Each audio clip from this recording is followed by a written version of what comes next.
যে ডাকসুর মাদকের আড্ডা ছিল, যে ডাকসু বেশ্যাখানা ছিল, সেটা ইসলামী ছাত্র শিবির পরিবর্তন করতে সক্ষম হয়েছে। ডাকসুকে বেশ্যাখানার সাথে তুলনা করেছেন জামাতের এক নেতা।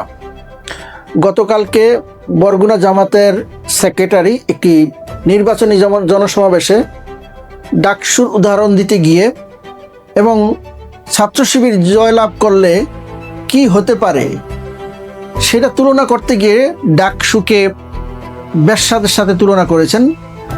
ডাকসু হচ্ছে ঢাকা বিশ্ববিদ্যালয় কেন্দ্রীয় ছাত্র সংসদ, অর্থাৎ ডাকসুটা এই যে ঢাকা বিশ্ববিদ্যালয়, যেটি প্রাচ্যের অক্সফোর্ড খ্যাত বিশ্ববিদ্যালয়, একটি পাবলিক বিশ্ববিদ্যালয়। বাংলাদেশের সবচেয়ে মেধাবীরা এখানে প্রতিযোগিতামূলক পরীক্ষা দিয়ে এখানে ভর্তি হয়ে থাকেন। বাংলাদেশের যত আন্দোলন সংগ্রাম হয়েছে, মুক্তিযুদ্ধের যে সূতিকাগার, সমস্ত আন্দোলন সংগ্রামের, ইভেন 2024 সালে যে আন্দোলন হয়েছে, যেটা গণ অভ্যুত্থান হয়েছে, সেটার সূতিকাগার হচ্ছে এই ঢাকা বিশ্ববিদ্যালয়। আর ঢাকা বিশ্ববিদ্যালয়ের ছাত্রছাত্রীদের ভোটে নির্বাচিত হয় ডাকসু। এই ডাকসুকে একজন জামাত নেতা কিভাবে বেশ্যাদের সাথে তুলনা করেছেন, ভাবতেই তো অবাক লাগে যে একটা পড়াশোনা যারা মানুষ এবং জামাতের রাজনীতি করে, জামাত যারা রাজনীতি করে তারা পড়াশোনা করেই করে, তাদের অন্তত দলীয় গঠনতন্ত্র তারা পড়ে। এই ডাকসুতেই কিন্তু গোলাম আজম কিন্তু এই ডাকসুরই নেতা ছিলেন, এটা তার মনে রাখার কথা উচিত ছিল। তার বক্তব্যে তিনি কত সাল থেকে কত সাল এগুলি কিছুই বুঝাননি, আর বুঝানোর তো প্রয়োজনও নেই। যদি তিনি পদত্যাগ করে ক্ষমা চেয়েছেন, তিনি আজকে ক্ষমা চেয়েছেন, তিনি বলেছেন যে তিনি বুঝাতে চেয়েছেন যে এখানে সাদিক কায়েমরা নির্বাচিত হওয়ার আগে ঢাকা ইউনিভার্সিটির আশপাশের এলাকাতে মাদক ব্যবসা এবং দেহ ব্যবসা হতো। যুক্তির খাতিরে যদি আমি ধরেও নেই যে ঢাকা বিশ্ববিদ্যালয়ের আশেপাশকে উনি ঢাকা বিশ্ববিদ্যালয় ভুলক্রমে বলে ফেলেছেন, এটা আমি যুক্তির খাতিরে ধরে নেই।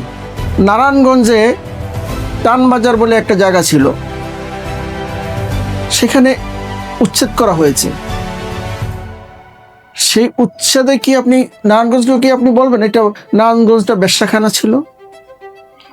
রাজবাড়ির যে দৌলতদিয়া ফেরিঘাট, সেখানেও এরকম একটি আছে।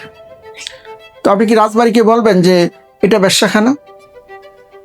এটা আপনি একজন নর্মাল সেন্সের মানুষ হলে আপনি বলতে পারেন না। আপনি তো জামাতের নেতা, আপনাদের এদেশ সম্পর্কে, এদেশের কৃষ্টি কালচার সম্পর্কে কি ধরনের চিন্তা আপনারা লালন করেন, এই একটা বক্তব্যই তার কিন্তু প্রমাণ বহন করে।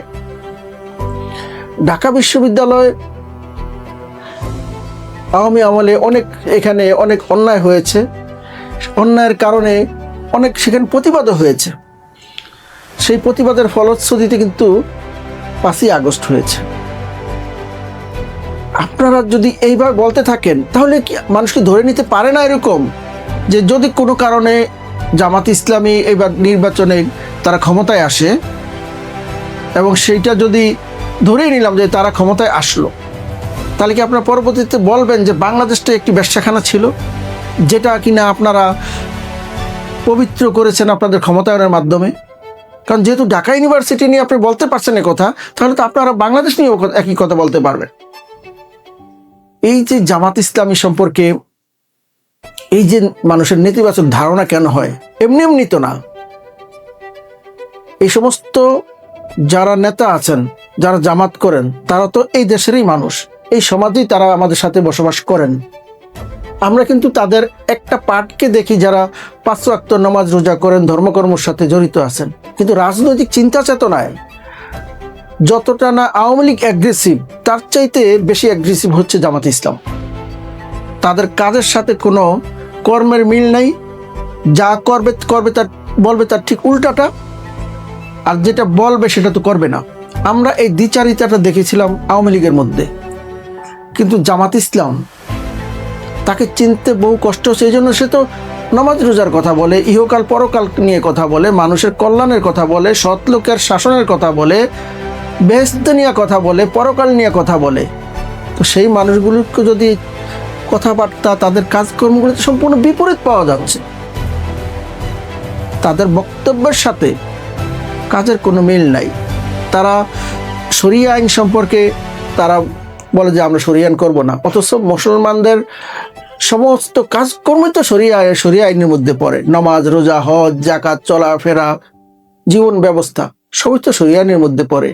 অথচ ক্ষমতায় যাওয়ার জন্য তারা বলে যে আমরা শরিয়া আইন করব না।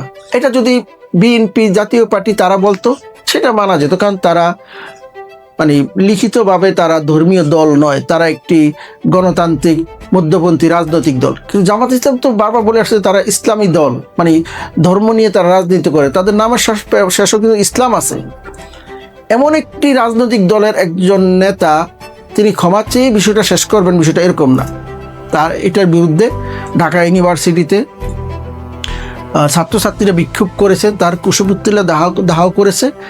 আমি বিশ্বাস করি এটার ইম্প্যাক্টটা লম্বা দাগে আগামী রাজনীতিতে পড়বে। অর্থাৎ এই যে তাদের যে মানসিক যে চিন্তা চেতনার যে দৈন্যতা, বাংলাদেশের সর্বোচ্চ শিক্ষা যে বিদ্যাপীঠ যেটা, সেটাকে নিয়ে তাদের এই যে চিন্তার যে সীমাবদ্ধতা অর্থাৎ নোংরা মানসিকতা, সেটা কিন্তু দেখে ফেললাম আমরা।